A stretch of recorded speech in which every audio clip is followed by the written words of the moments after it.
Welcome to all of you. Matrices का exercise 3.1 solve कर रहे थे हम। कुछ क्वेश्चन हमने पहले सॉल्व कर लिए हैं लास्ट वाले वीडियो में, ठीक है। बाकी क्वेश्चन हम आज सॉल्व करेंगे। तो देखते हैं इसका नेक्स्ट क्वेश्चन।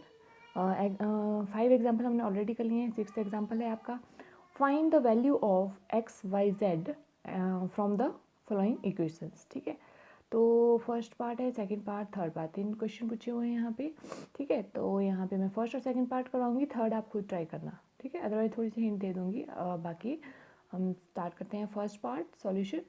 फर्स्ट पार्ट में जो भी मैट्रिसेस दी हैं वो लिख लिया आपने, ठीक है। ये गिवन मैट्रिसेस दी आपने एज इट इज़ लिख ली। Now on comparing corresponding elements we get.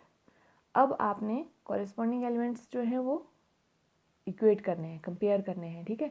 तो दो मैट्रिसेस इक्वल कब होती है, मैंने स्टार्टिंग में आपको इक्वल मैट्रिसेस की डेफिनेशंस करवाई थी, ठीक है। तो यहाँ पे अब आपने वही अप्लाई करनी है। इक्वल मैट्रिसेस है, ठीक है। तो यहाँ पे क्या होगा, कॉरेस्पॉन्डिंग एलिमेंट इक्वल होंगे, ठीक है। तो कॉरेस्पॉन्डिंग एलिमेंट में हम देखते हैं, यहाँ पे देखो 4y, यहाँ पे कितना है y है और यहाँ 4 है, तो y इज इक्वल टू कितना आ जाएगा 4।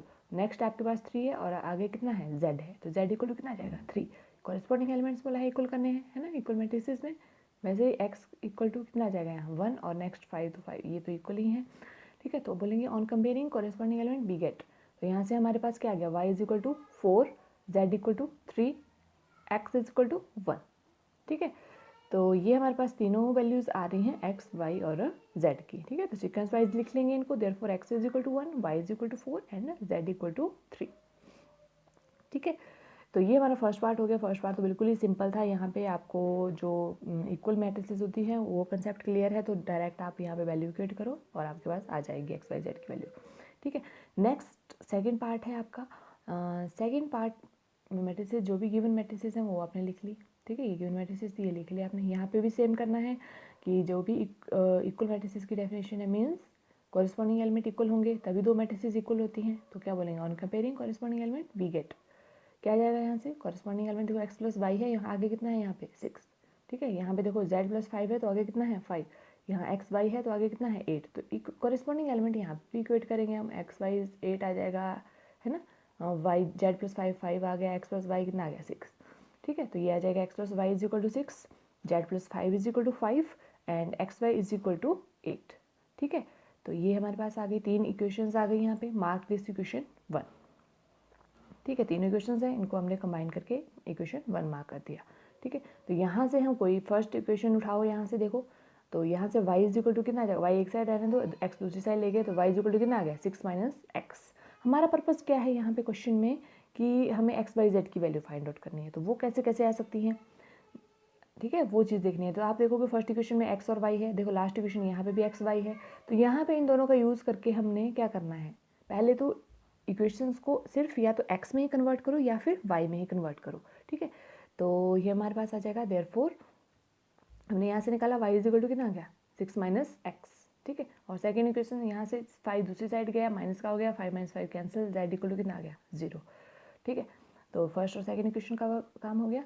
वैसे ही अब हमारे पास ये जो फर्स्ट में हमने y निकाला, ये हमने अब लास्ट वाली इक्वेशन में डालना है x y इक्वल टू 8 में, ठीक है।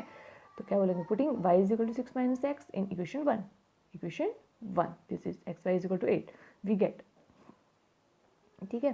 तो x आपका एज इट इज़ रह रहा है यहाँ पे, ये आप यहाँ पे वैल्यू पुट कर रहे हैं, x एज इट इज़ रहा और y की जगह कितना आ रहा है आपके पास 6 माइनस एक्स, ये देखो 6 माइनस एक्स आ रहा है यहाँ y की जगह, है ना।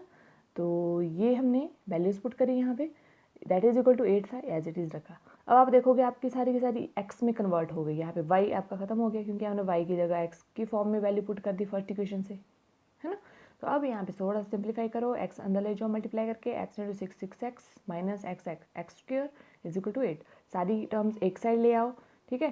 तो सारी टर्म्स को एक साइड ले आएंगे आप, ये जो लेफ्ट साइड वाली है राइट साइड को ले गए, तो 6 यहाँ पॉजिटिव है नेगेटिव हो गया, एक्स स्क्वायर पॉजिटिव है नेगेटिव हो गया, सॉरी नेगेटिव था तो पॉजिटिव हो गया एक्स स्क्वायर, है ना। और 8 तो एज इट इज पॉजिटिव ही है, और एक साइड क्या रह गया फिर 0, सारी टर्म्स एक साइड ले गए तो दूसरी साइड ऑब्वियसली 0 रह रहा है, ठीक है। तो यहाँ पे आ जाएगा, दैट इम्प्लाइज, ये बन गई आपकी क्वाड्रेटिक इक्वेशन, है ना। क्वाड्रेटिक इक्वेशन बन गई आपकी ये x square minus 6x plus 8 is equal to 0। अब यहाँ पे डायरेक्ट बनाए हुए हैं ये factors, x minus 4 x minus 2 is equal to 0। ठीक है। तो क्वाड्रेटिक इक्वेशन सॉल्व करने के लिए आपके पास दो टाइप होते हैं। एक तो आपको फॉर्मूला होता है, क्वाड्रेटिक इक्वेशन चैप्टर में करवाऊंगी आपको, लेकिन थोड़ी सी हिंट दे देती हूँ यहाँ पे कि आपने कैसे सॉल्व करना है। ठीक है, तो ये आपके पास क्वाड्रेटिक होता है जैसे ए एक्स स्क्वेयर है प्लस वी वाई है plus c is equal to 0 है।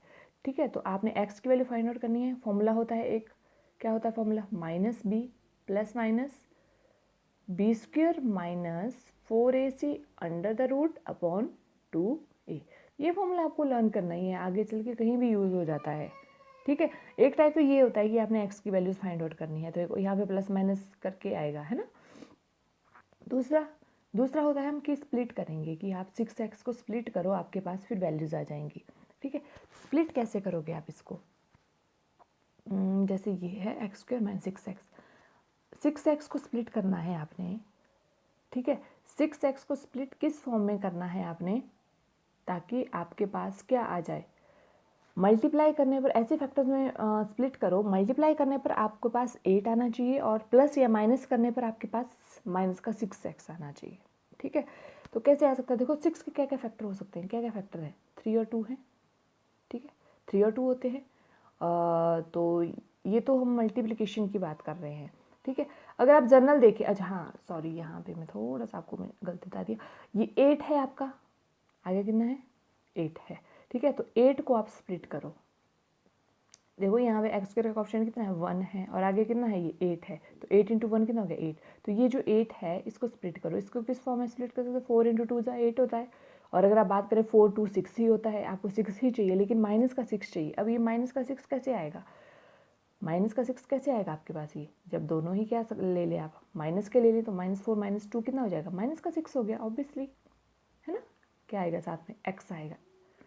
तो ये आपके पास क्या बोल रहे हैं कि देखो, अब आप इन दोनों को ऐड करो, -4x -2x कितना आ जाएगा, माइनस का 6x। अगर आप मल्टीप्लाई करें -4 और -2 तो कितना आ जाएगा, -4 इंटू -2 कितना आ जाएगा, माइनस माइनस साइन प्लस हो गया, 4 इंटू 2 कितना हो गया, 8। तो बस आपने ये देखने होते हैं कि आपके पास ये जो 8 होता है इसको स्प्लिट करना है। ठीक है, ताकि प्लस माइनस करने पर आपके पास -6x या जो भी आपके पास यहाँ x की फॉर्म में दिया होता है, और क्या होता है, मल्टीप्लाई करने पर आपके पास क्या आना चाहिए, 8 आना चाहिए। ठीक है, तो ये चीज़ हो गई। फर्स्ट आपने यहाँ पे स्प्लिट किया -4 और उस फॉर्म में, तो ये आपके पास आ गया एक्स स्क्वायर -4x -2x और आगे कितना है, प्लस का 8। तो यहाँ से आपके पास, अब आपके पास 4 फैक्टर बन गए, दो दो के पेयर लेंगे, x कॉमन ले लो, फर्स्ट 2 में से x कॉमन आ गया, तो अंदर कितना रह गया, फिर एक x रह गया माइनस का 4। ठीक है, आगे भी ये x -4 एज इट इज़ उठाओ आप, ये एज इट इज़ आएगा ही आएगा। ठीक है, अब आप यहाँ पे देखो कि x -4 तो ऑलरेडी आ गया है, आपको कितना चाहिए यहाँ पे 8, और यहाँ पे कितना चाहिए 2x, तो आप यहाँ पे माइनस का 2x चाहिए, तो बाहर कितना आ जाएगा, माइनस का 2। आप मल्टीप्लाई करोगे आपको यही मिलेगा, चेक कर लेना। अब यहाँ पे देखो इन दोनों में x -4 कॉमन है, तो क्या आ जाएगा, x -4 कॉमन ले लिया, और क्या रह गया आगे, x रह गया, और यहाँ पे माइनस का 2 रह गया। ठीक है, तो ये आपके पास आ गया x -4 x -2 is equal to 0। ठीक है, ठीक है, तो यहाँ पे हम कर रहे थे सॉल्व इसको, x -4 x -2 is equal to कितना आ गया, 0। ठीक है, तो यहाँ से आपके पास दो टर्म्स का प्रोडक्ट 0 आ रहा है, मीन्स या तो एक 0 या तो दूसरी 0 है, तो या तो क्या आ जाएगा आपके पास, x -4 इक्वल टू 0 आ जाएगा, या फिर x -2 इज इक्वल टू 0। 4 दूसरी साइड गया, पॉजिटिव हो गया, तो x इक्वल टू 4 आ गया। ठीक है, और दूसरी यहाँ से भी 2 दूसरी साइड गया, तो x इक्वल टू कितना आ जाएगा, 2। तो यहाँ पे x इक्वल टू कितना आ गया, 4,2। तो x की दो वैल्यू आ रही है आपके पास। अब आपने यहाँ से x इक्वल टू 4,2 आ रहा है, दो वैल्यू आ रही हैं, एक बार 4 लेंगे एक बार 2 लेंगे, तो आपके पास y की भी दो वैल्यू आएंगी। तो x इक्वल टू कितना आ गया, 4 है। ठीक है, और x इक्वल टू 2 ले लिया, तो x इक्वल टू जब 4 लिया तो क्या करो, यहाँ पुट करो, y equal to 6 minus x 4 रखा, 6 माइनस 4 कितना आ गया, 2। ठीक है, वैसे ही अगर आपने y इज इक्वल टू यहाँ पे 6 माइनस x, अब यहाँ पे 2 रखो, तो 6 माइनस 2 कितना आ गया, 4। ठीक है, और z की वैल्यू तो 0 ही रहेगी सभी केस में, है ना। तो यहाँ पे x की वैल्यू जब 4 है, तो y कितना आ रहा है, 2, और z तो 0 ही रहेगा। तो ये आपके पास आ गया x4 y2 z0। वैसे ही आपके पास क्या आ रहा है, x2 y4 एंड z0 आ रहा है। ठीक है, तो बस आपको x और y z की वैल्यू ही फाइंड आउट करनी थी, वो आपने फाइंड आउट कर ली। तो पहला क्वेश्चन आपका बहुत ही सिंपल था, यहाँ पे दो कंपेयर करके डायरेक्ट आपके पास वैल्यूज़ आ रही थी। और यहाँ पे सेकंड पार्ट में आपने सिंप्लीफाई किया, आपके पास आ गया। कुछ नहीं है, क्वाड्रेटिक इक्वेशन का यूज़ हो रहा है, थोड़ा सा ट्राई करोगे आपको आ जाएगा ये धीरे धीरे, है ना। क्वाड्रेटिक इक्वेशन सॉल्व करना बहुत ही ईजी होता है। वैसे ही थर्ड पार्ट है आपका, इसमें भी आपने एक्स प्लस वाई जेड, यहाँ पे तो एक एक ही है, यहाँ पे डायरेक्ट ये इक्वल हो जाएंगे, इक्वल हो गए, ठीक है। तो यहाँ पे क्या आ जाएगा, दैट इम्प्लाइज वाई प्लस, यहाँ पे आप बोलोगे वाई प्लस 5 कहाँ से आ रहा है, देखो ना, x plus y z by z कितना आ रहा है, x plus y plus z कितना आ रहा है, 9 आ रहा है, एक्स प्लस जेड कितना आ रहा है, 5 आ रहा है। तो यहाँ पे एक्स प्लस जेड की वैल्यू उठाओ, यहाँ रख दो, देखो ना यहाँ पे एक्स है और यहाँ जेड है, तो एक्स प्लस जेड की जगह कितना आ गया, 5। ये तो एक्स प्लस जेड की जगह कितना आ गया, 5, और बाई तो एज इट इज़ रह गया, ये आपका वाई जो है ये एज इट इज़ रह गया, और एक्स प्लस जेड की जगह कितना आ गया, 5। हाँ बोलो एकदम से 5 कहाँ से आ गई, यहीं से आई है, जो भी इक्वेशन है अपने आप मर्जी से कुछ भी नहीं लिखते हैं हम, है ना, लिख भी नहीं सकते हैं। तो जो भी गिवन होता है आप वहीं से आपका सॉल्यूशन निकलना होता है, ठीक है। तो ये है y plus 5 is equal to, यहाँ पे कितना आ गया, इक्वल टू कितना था, 9 था, एज इट इज़ रहा, ठीक है। और आगे आगे आपके पास यहाँ वाई प्लस जेड है, आगे देखो ना, एक तो एक्स प्लस जेड था और एक और वाई प्लस जेड था। तो वाई प्लस जेड लिया आपने, तो वाई प्लस जेड कितना है, 7 है, तो एक्स तो एज इट इज़ रह गया, ये देखो एक्स एज इट इज़, और वाई प्लस जेड की जगह कितना आ गया, 7, तो ये 7 एज इट इज़ आ गया, यहाँ पे 7 आ गई वैल्यू डायरेक्ट, और एक्स प्लस 7 बन गया इज इक्वल टू कितना आ गया, 9। ये 9 तो एज इट इज़ था, ये तो एज इट इज़ रहा। एक बार आपने एक्स प्लस जेड की जगह रखा, ये एक्स जेड की वैल्यू थी, तब आपके पास वाई एज इट इज़ रहा, ठीक है। तब क्या किया, वाई एज इट इज़ रहा उस केस में जब एक्स और जेड था आपके पास 5, ठीक है। तो ये चीज़ हो गई। तो यहाँ पे बन गया वाई प्लस 5 9, और यहाँ x plus 7 is equal to 9। तो यहाँ से 5 दूसरी साइड गया, y is equal to 9 minus 5 4 आ गया, एक्स इक्वल टू 9 माइनस 7, यहाँ से 2 आ गया, ठीक है। तो आपके पास एक्स की वैल्यू आ गई, वाई की वैल्यू आ गई, आप ऑब्वियसली यहाँ जाओ, एक्स वाई जेड 2 की वैल्यू पता है, थर्ड जो भी आपकी आइडेंटिटी है उसकी वैल्यू आपको ऑब्वियसली पता चल जाएगी। वैल्यू पुट करो यहाँ, x plus y z, x की 2 है और वाई की 4 है और जेड 9, ये 9 एज इट इज का, ठीक है। तो 4 + 2 6, 6 दूसरी साइड गया, 9 माइनस 6 बन गया, कितना आ गया, 3।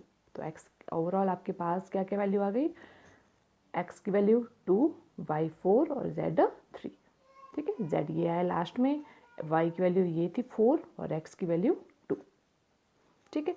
तो ये मैंने क्वेश्चन करवाया आपको, इंपॉर्टेंट क्वेश्चन है, यहाँ से क्वेश्चन भी एग्जाम में मोस्टली पूछते हैं, तो आपको ये क्लियर होने चाहिए जो भी कंसेप्ट है, ठीक है। बाकी क्वेश्चन हम कल करेंगे। थैंक्स।